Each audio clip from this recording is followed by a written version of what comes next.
everyone can see it.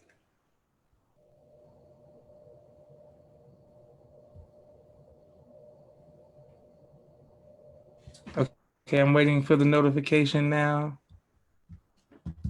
And we are live. I want to thank everyone for tuning in to a very special edition of Off the Record on the People's Podcast this afternoon.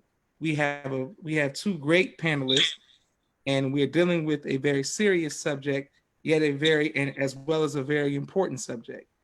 First of all, how are my guests doing today?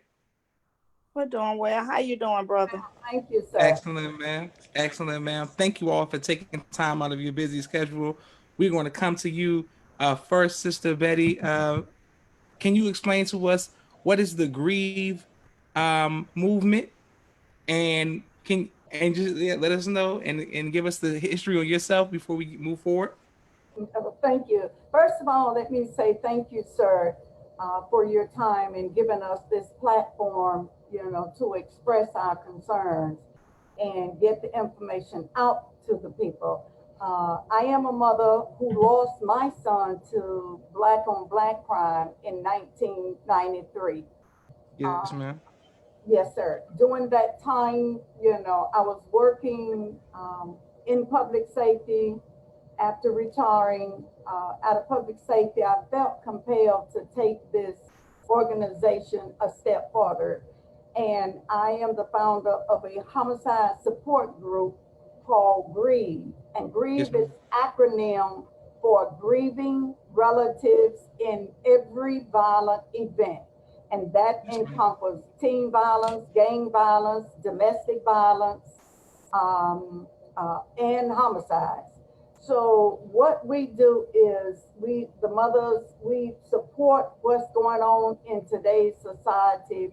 Death is death. It doesn't matter whether you committed suicide or black on black crime or white on white crime, but primarily we deal with gun violence. Yes, And ma'am. what we do, we provide resources and support to these grieving families, and they do not have to take, that journey alone. So we are here to support them in any way that we can. Beautiful. And we thank you for your group, and we thank you for connecting me with our premier panelist today to hear her story, Miss Delphine Robinson. We're coming straight to you. Thank you, Sister Camila says, bless up. Sister Naima says, peace, family. And people are sending you their love and condolences. Mrs. Delphine Robinson, can you please first introduce yourself to us and let us know what happened to your son, ma'am? Hi, everybody. My name is Daphne Robinson, and my son Jabril Robinson was murdered in 2016, in May 16, 2016, in Clayton County. He was murdered by police. Um, on this particular afternoon, my son was visiting with his girlfriend, in which they had got into an argument, an altercation, and where they were arguing and carrying on, and someone called out the police. My son had left the home. He left on foot. He had called me, but I missed the call. He was ultimately calling for me to come and pick him up, as sometimes he often do. And I've always told him, Jabril, if you have to walk away from instances, in which he did. He walked away. He left on foot, walking from her home. The police ultimately arrived at her home after my son had already left. And she stated to them that he was no longer, there. They asked her, where did he go? She said he left. They asked her, how did he leave? She said he left walking. They say she said he left walking. So they went after him. And when my son saw them, he began to run. He took off running. And they gave chase of him a couple of times. He ran behind a few homes to try and get away from them. But they end up catching up to him in back of one of the homes that he ran in back of, and that's where they shot him in his head. in the back of his head and murdered him.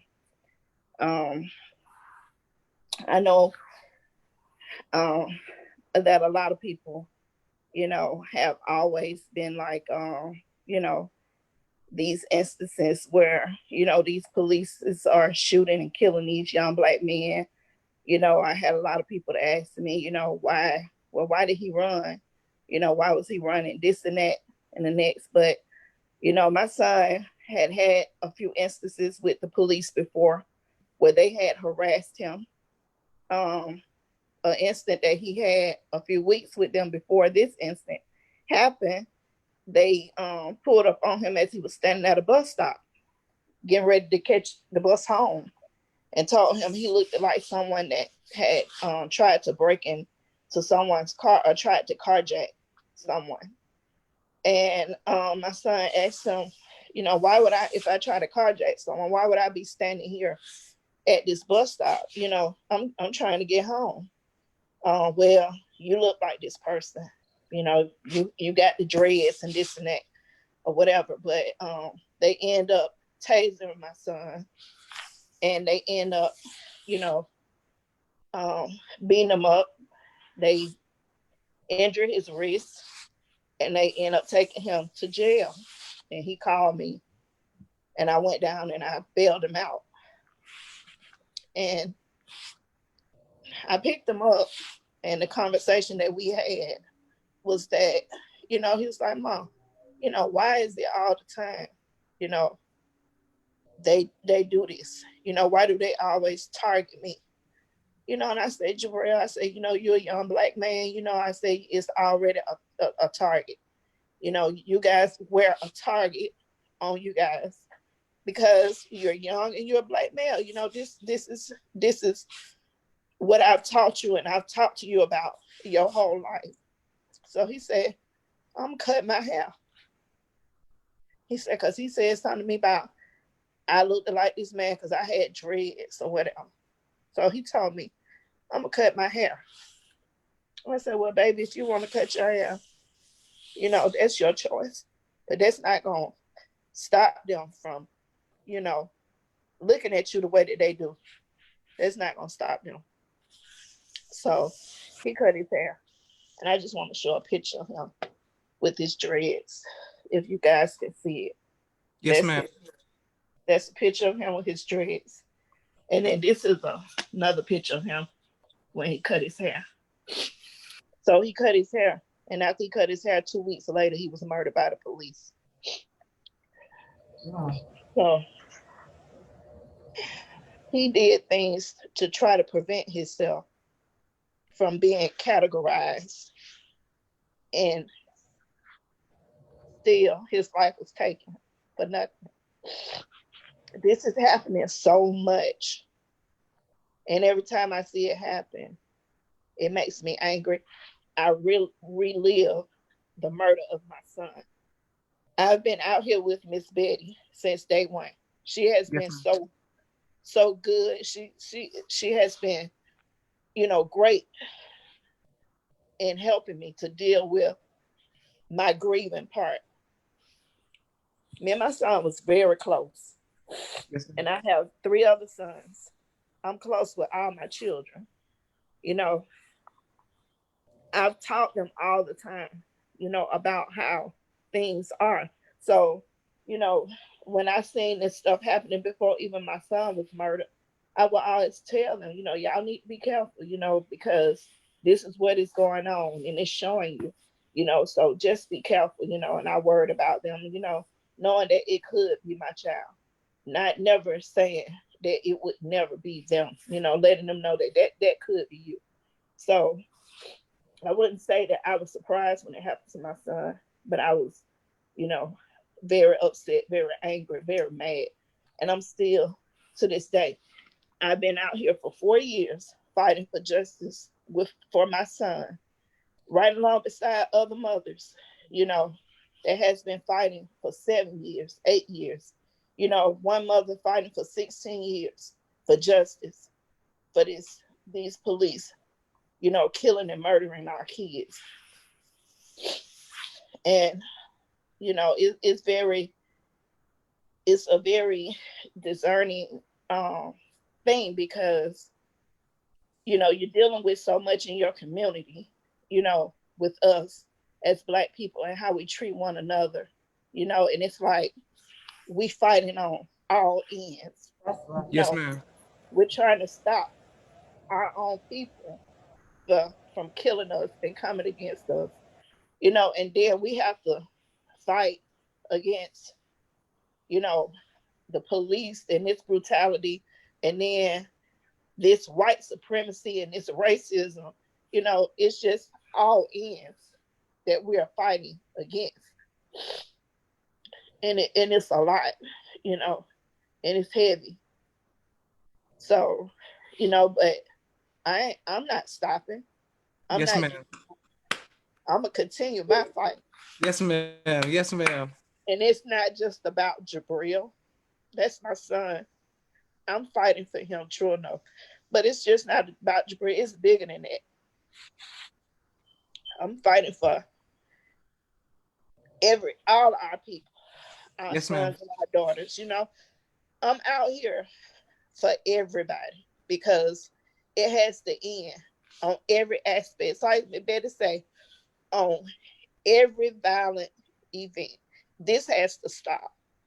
And I feel like until we come together as a community of Black people and start respecting one another and standing with one another, that these people feel that they can come and do whatever they want to do to us, and no consequences, because they don't value us as human beings.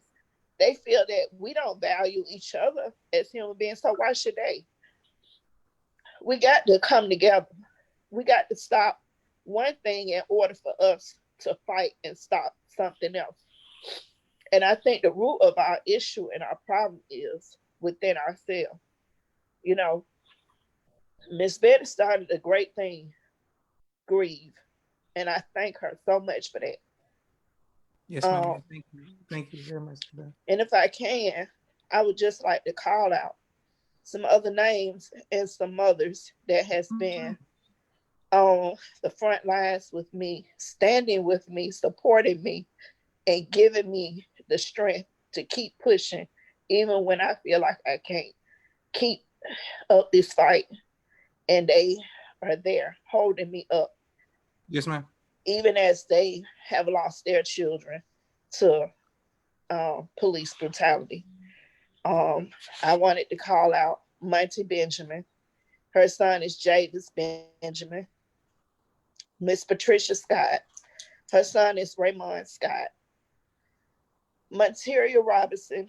Her son shot 76 times in East Point. Jamarian Robinson. Tavania Phillips. Her son, DeAndre Phillips, shot in his head while sitting in front of a police precinct in his car sleep. Kane Rogers, Alexia Christie, Shiley Tilson killed from dehydration and unhumane treatment inside of a Rockdale prison. Just so many. Felicia Thomas, Nicholas Thomas. It's just so many that you can't even name. And it's, the ones that they don't get the notoriety or you don't hear about, But I just feel like we need to shine a light on really what is going on here in Atlanta and Georgia, period.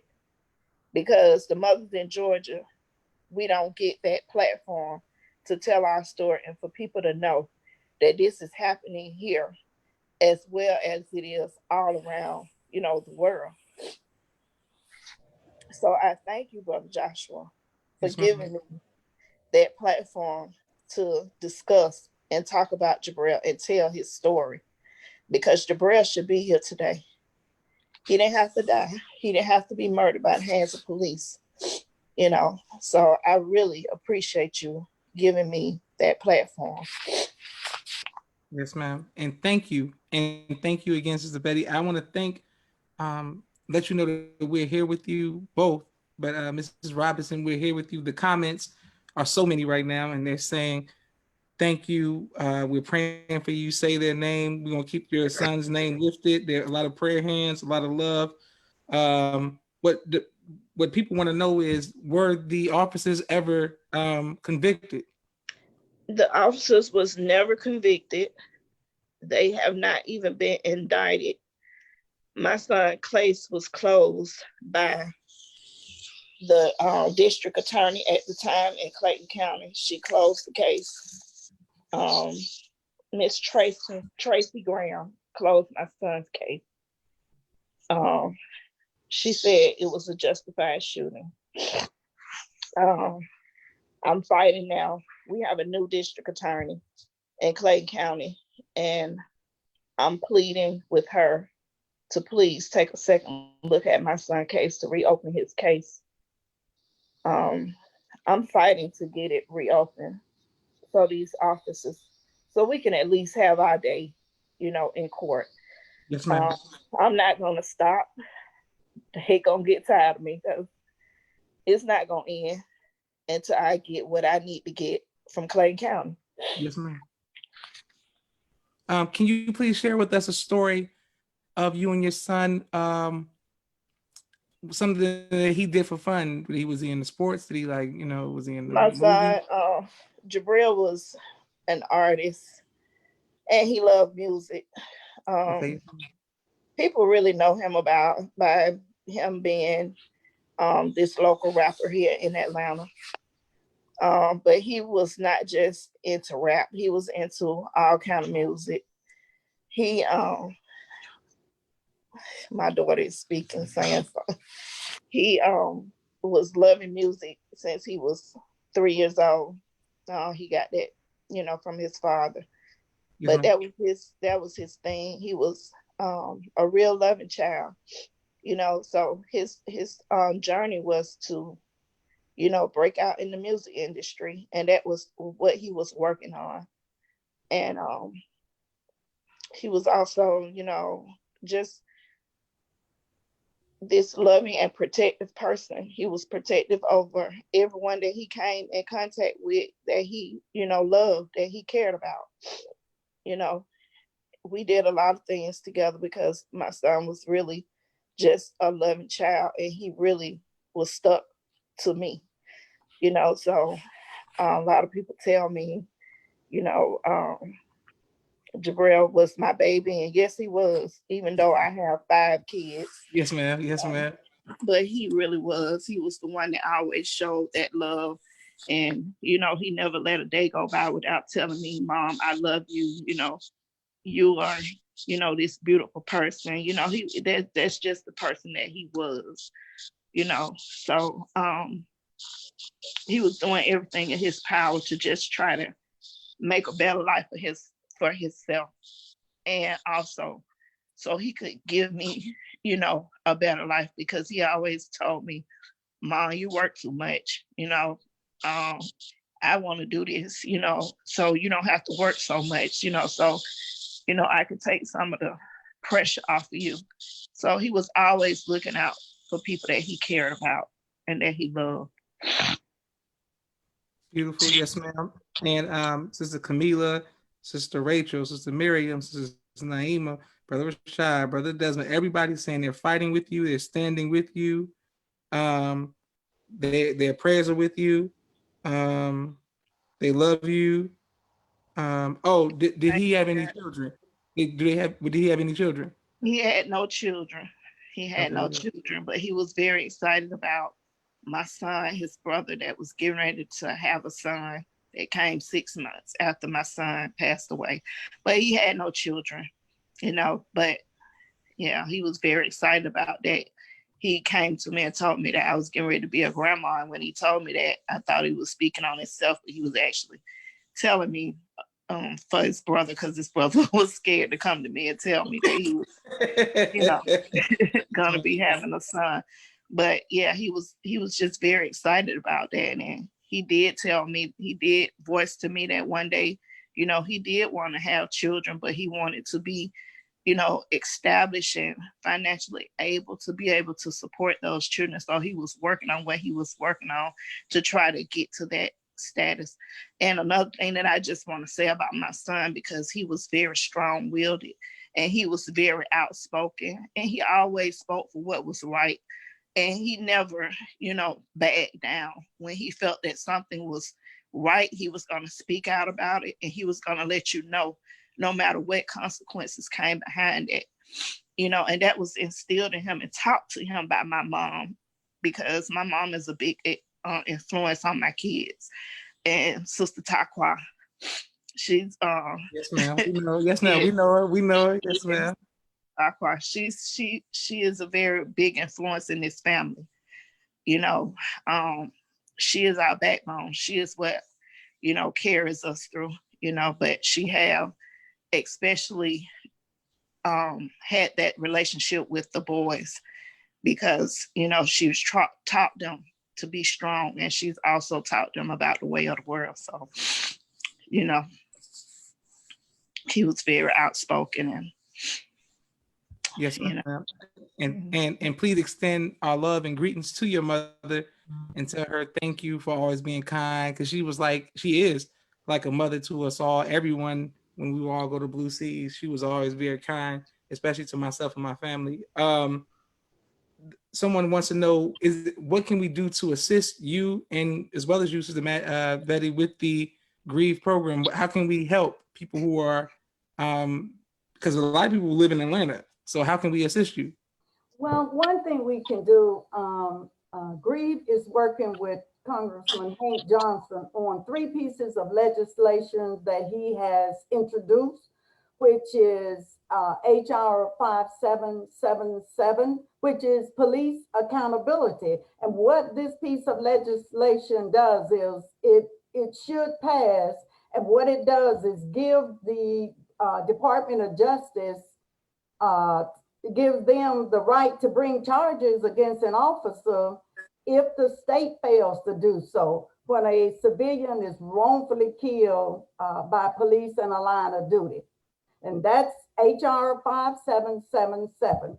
And HR 5778 is the Cooling Off Period Elimination Act. And that piece of legislation would eliminate the so-called cooling off period for police officers charged with misconduct. And that bill seeks partially to roll back on controversial law officers for the Bill of Rights, at which it extends a police officer's extra constitutional privileges and protection that are otherwise unavailable to non-law enforcement officers. In other words, it gives them time to cool off, get their story together, and write the report.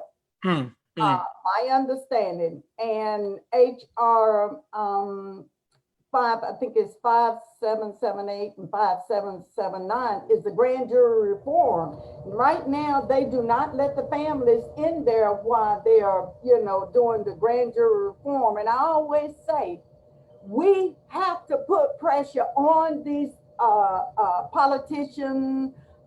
Some call themselves public servants, but if they are, we must hold them accountable. I do not care whether they black, pink, green, or purple. We need to hold their feet to the fire, because something has to be done. And let me say this real quickly. The Honorable Elijah Muhammad teaches us through the continuation of the Honorable Minister Louis Farrakhan. Yes, ma'am. What I see in our community today, like Sister Robinson just said, we need to unite and we need to come together. That's one of our problems in the community. That mother should not sit there and grieve by herself. And I thank God for others, the sisters who comment and other sisters. We got to pull together, because what affects one directly affects us all indirectly. And yes, when the community becomes desensitized to what is going, that violence is going to continue. I'm just fed up with it, Brother Josh. Please excuse my, how can I say it? My passion. It's all good. It's all good. So many mothers And we are the mother of civilization. We gave birth to them. When George Floyd cried out for his mother, that's a universal cry. Every mother that is a mother and who wants to be a mother know that cry. So Yes, that's why we have to hold our elected officials, that district attorney that is in there now, her case and other cases should be open. And I will not, with the great, um, let me calm down. Yes, ma'am. With, by the grace and the mercy of Allah, I will continue. If he continues to bless me and give me strength and wisdom and knowledge to help these mothers, I will stand with them. But let me just quote one thing that the Honorable Elijah Muhammad once said. He said, "We've tried everything except unity. We must unite at all costs. And once united, we must stand firmly packed like a wall against injustice." yes. And that is what we got to do. I appreciate you. I appreciate Absolutely. you. I'm pretty full right now, Brother Johnson. Yes, ma'am, it's all good. I mean, and when I get going, I can't help it because these mothers out here crying out for justice. One of the mothers that you're going to interview, her son was shot 76 times. I've been in law enforcement over 30 years. I know there, and let me make it plain. My son was not killed by police. My son was killed by a 16-year-old, shot 4 times. And I vowed to him that I will, fight for justice.